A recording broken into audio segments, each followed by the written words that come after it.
皆様こんにちは、無双ゲームスです。本日のお話は召喚獣の共鳴度のお話と、おすすめの召喚獣をね、いくつか紹介できたらと思っています。なぜこのお話を今日するかと言いますと、毎日のようにね、深夜マルチライブをやってるんですが、そこでね、共鳴度どうしてそんなに何体もつけてるんですかとか、おすすめの召喚獣は何ですかというご質問があったので、お答えしていきます。まずね、FF7 リメイクから始めてくださった方は、2体を目標にね、共鳴度を上げていっていただきたいなと思います。1体ずつですね。共鳴度というのは、10がマックスですが、1、2、3、4、5とね、100周ごとに上がっていきます。1は最初からですね。で、この1、2ってどんな状態かって言いますと、例えばね、ガードスコーピオンを見ていきましょう。ガードスコーピオンを見たときに、この左上にね、ステータスがありますよね。ヒットポイントが1323とかね、攻撃力131。この状態の召喚共鳴度が1だと 10% しかステータスに反映されません。2だとね 20%。ですから10になってやっと 100% ステータスが乗ると思ってください。ですから必ず共鳴度はね、10にした状態で、高難度の攻略やギルドバトル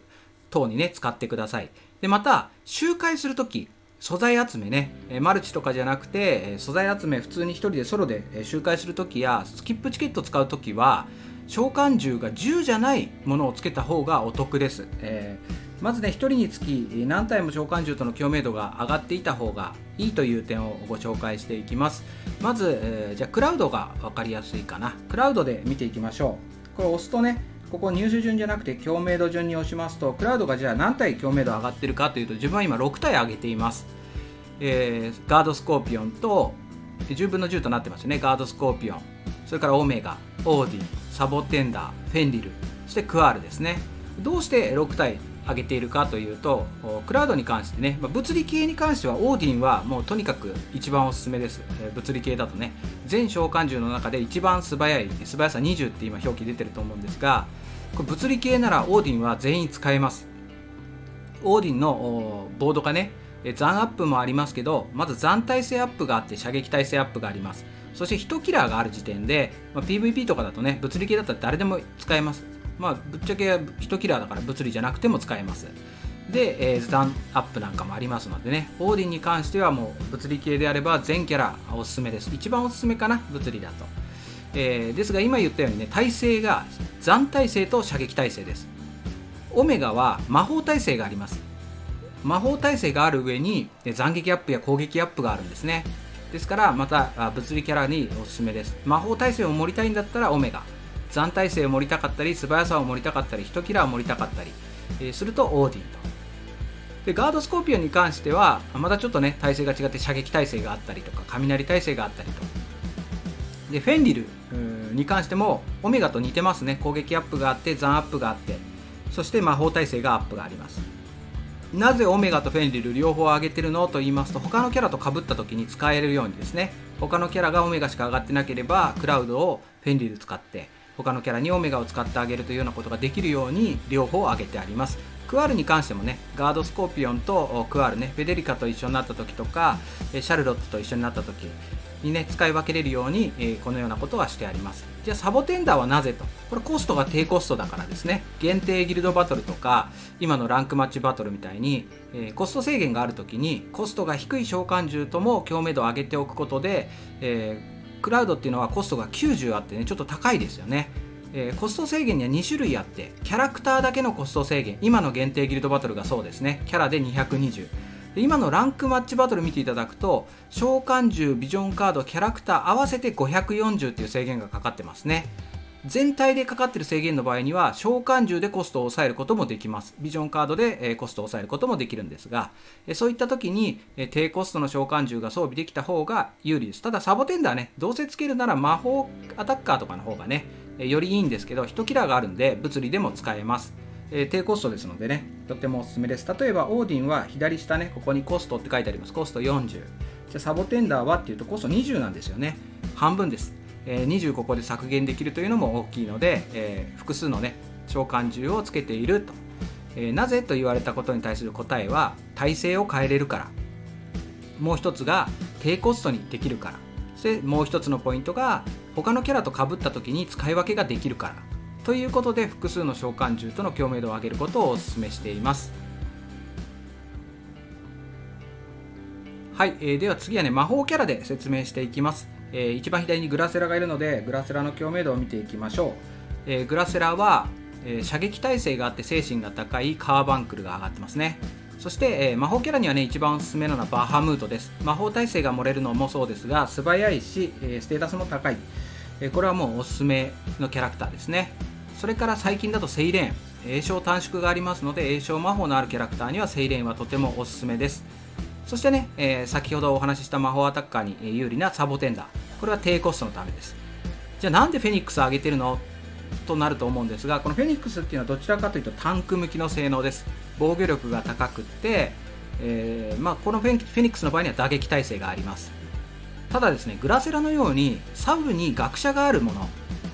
すでね、もともと防御力高いんですよね、学者があるので。これにフェニックスつけると防御力どうなるのっていうと、防御力53までいくんですよ。装備もありますけどね。これね、サブ学者にして学者のバフをつけることによって、正直タンク張りの防御力になったりします。ですのでね、耐久持たせたい、グラセラね、そんなに簡単にワンパンされたくない、対物理に行くぞという時に、フェニックスとかつけるのもね、またこれ召喚獣としての技もディジェネなんで、割とね有用なんですよね。そういった意味で、対人用というよりはいろんな攻略のようにね、自分はフェニックスなんかも上げて、学者がねついてるものには上げたりしてます。またゴーレム上げたりもしてます。クラウドと戦おうとしたらゴーレムは土でね雷耐性持ってます。ゴーレムかなり有利に戦えることもありますので、グラセラにゴーレムっていうのは素早さ遅いですけど、なしじゃない選択肢なんじゃないかなと思います。対クラウドを考えると、防御いくら持ってもクラウドには防御貫通があります。ですが、雷耐性を持ったり残耐性を盛ると、それはクラウドに対してねかなり有効になります。で最後タンクですね。タンクはやはりフェニックスとゴーレム、この2つがねおすすめになります。そして低レアということで残耐性が漏れる鉄巨人、こちらもねおすすめの1体になります。低レアでっていうとタンクはなかなかねヒットポイント盛りたいんで難しいんですけど、SSR の鉄巨人、こちらは3覚醒までできますので、自分は見ていただいた通り2覚醒のままなんですが、こちらは残耐性もあってね、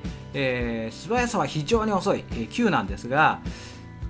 低レアとしてはおすすめの1体かなと思います。タンクはこんな感じで、全部遅いんでね、オーディンも上げたりしてます。アタッカーとして使う時とか攻略用の時にね、使うこともあります。シャルロットなんかはオーディンもね、上げておいた方がいいと思います。シーフがあってね、そういう使い方をする場合もありますので。はい、ということでね、アタッカー用、魔法、そしてタンク用のね、こんな感じで上げてますよというのを3体紹介してきたんですが、それではおすすめということで、1番2番というのはねアタッカーなのか魔法なのか、タンクなのかによって変わってきてしまいますので、一概には言えないので、おすすめをね UR で5体ぐらい、そして低レアで少しご紹介できればと思います。これはね魔法もタンクも全部合わせていきますので、おすすめの中の一つは先ほども言いましたオーディンですね。これボードを見ていきましょう。まずね残耐性が 15% 漏れます。今射撃持ってないんですが、射撃盛ろうと思えば射撃も 15%、 そしてね命中見てください。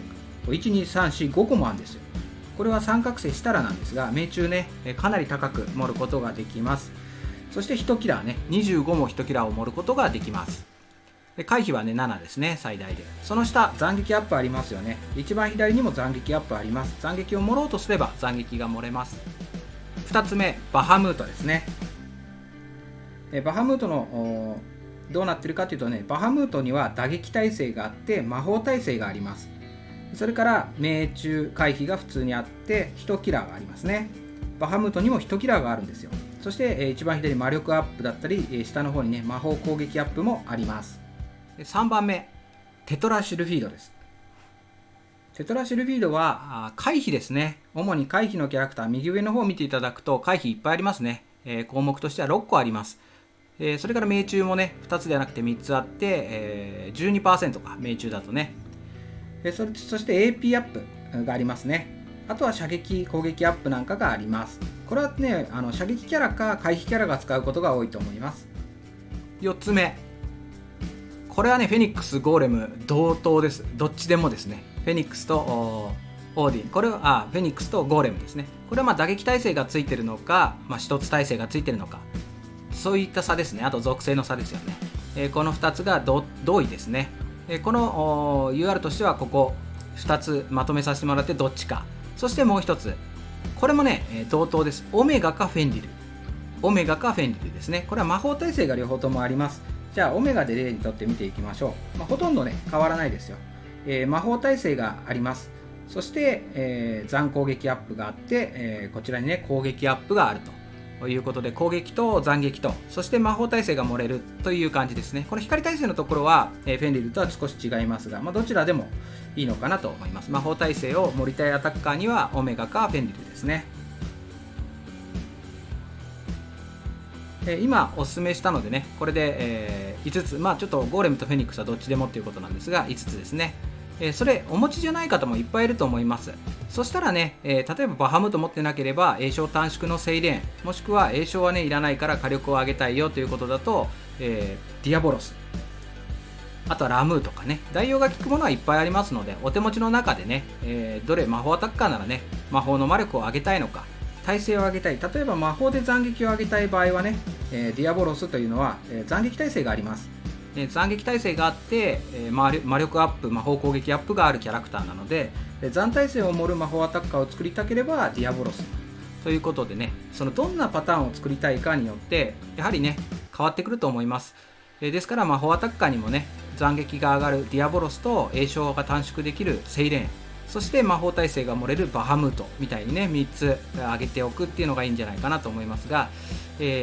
少なくねおすすめといったら先ほどのがいいのかなと。手レアどんなのがあるのといったところでおすすめをしていきます。まずアタッカーにおすすめの SSR はベヒーモスですね。これ3覚醒できます。今自分は2覚醒の状態ですが、さらにねもう1個上げることができます。こちらはね、攻撃力が上がって、斬撃が上がる。で素早さも SSR の中では割と速いですね。15です。ということでおすすめの1体。アタッカーとしてはね。それから SSR で言うと、ちょっとこれ、あとクワールかな。クワールはフェデリカや、クラウドに対してはおすすめです。ティファだとモルボルとかね、それぞれのキャラによって違うと思います。また、どうだろうな。マリリスもね、割と面白い性能をしていますので、上げてる方は上げてるのかな。攻撃力が上がったりね、非属性アビリティが上がったりしています。はい、さらに低レアということで、先ほどもねご紹介したこの20コスト20のサボテンダー、これどんなボードしてるのと言われますと、1キラーがあるんですよね。サボテンダーも1キラーがあります。ですから物理でも、魔力型でもね1キラーは適用できるので、 PVP の時とかのコスト制限で使うってなるとね、打撃耐性が漏れて1キラーが漏れるんで、なかなかねいいんじゃないかなと思います。あとね、魔力アップなんかもあります。魔力アップ、魔法攻撃アップもあるので、どちらかといったら魔法キャラにつける方が、より有効かなと思います。以上、足早におすすめとね、どうして、複数つけるのかということをご紹介してきたんですが、それではどこで召喚獣との共鳴度を上げるのというと、ストーリークエストでね、例えば武具熟練度を新キャラクター上げますよね。その時にその新キャラクター引いたもの以外に4体枠がありますよね。そこの4体のキャラクターに、召喚獣との共鳴度10のものをつけるんじゃなくて、新しくね、召喚獣との共鳴度を上げたい召喚獣をつけていくと。あとは曜日クエストですとか、あとスキップチケットを使うような時、武具クエストの高難度回る時とかマルチ回る時は共鳴度10のものをつけますよね。それはそれでいいと思います。っていうかそれの時は共鳴度10をつけてください。難しいクエスト行くとき、それからマルチで人とやるとき、そうじゃなくてストーリークエストもある、曜日クエストもある、日々のハードクエストも回るといったところね、簡単なクエストの周回には共鳴度10のものつけていったらもったいないので、共鳴度ねこれから上げようと思っているものとを装備してください。そうすることでね、気がつくと何体も共鳴度が10になってますので、ぜひやってみてください。本日の動画は以上です。また次回の動画でお会いしましょう。失礼いたします。